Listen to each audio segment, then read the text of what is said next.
Hi, everybody. This is Dr. Forth, and today I'm actually talking about active learning.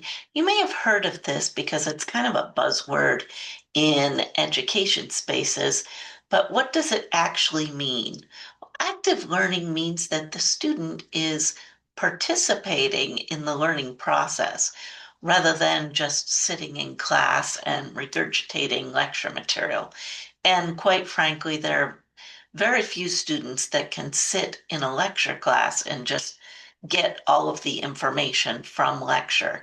You actually have to do something with the material, whether it's taking notes or making study tools or doing extra reading.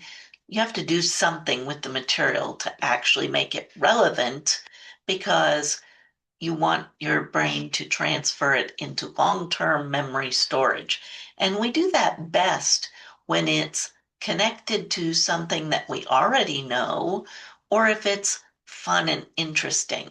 When I do my lectures, I like to make references to movies and other pop culture topics because that helps people to remember. I also use stories like from cases that come into my office to illustrate the anatomy or pathology material that I'm presenting to my students.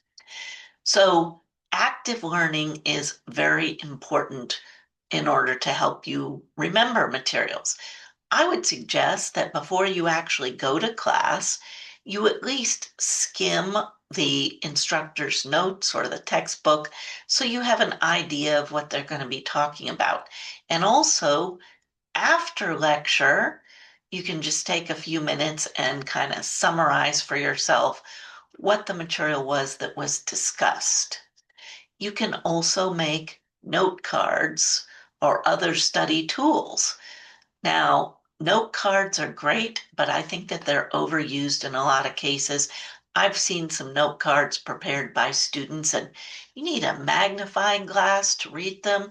That is just about useless as a study tool.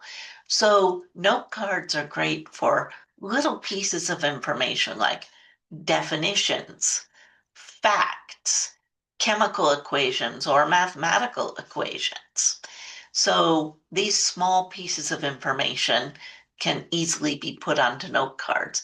You can either do manual note cards where you get the index cards and write or draw it yourself, or you can even make paper note cards on your computer, like make a table. You can actually purchase proper note card forms from Office Depot or Amazon, where it prints on 3 by 5 cards that are perforated. Or you can just just print out on a table regular 3 by 5 cells in the table. A lot of students are preferring to do digital format, and honestly, I think this is much easier unless you specifically prefer to have something tangible. You can still use pictures and so forth that you find online. In fact, places like Quizlet and other study tool platforms allow you to make your note cards right there on the platform. The idea with the note cards being that, first of all, you make the note cards and that helps you to learn, but you can flip through them whenever you have a few minutes downtime. You get to class early or you're sitting down eating lunch. You can just review that information really easily if you have your note cards. Mind mapping is another good thing to do, and you can use that for different concepts. Making a study outline, so you take your information from the PowerPoint or your notes and you create kind of an outline organizational chart of the information. If you're working with a couple of friends in a study group, there's something called Think, Pair, Share, which is where you independently go over some information and then you get together and you talk about it and share your insights.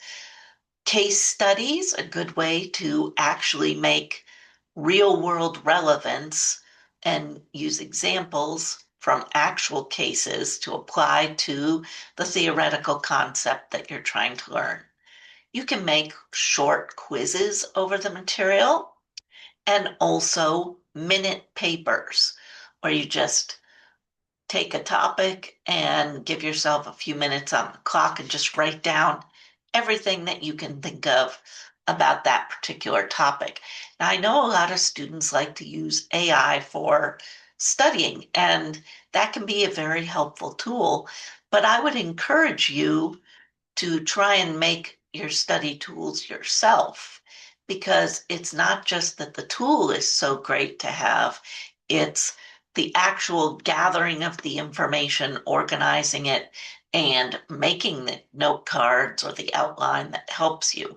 A good use for AI might be generating those little quizzes or coming up with a list of topics for the minute paper idea.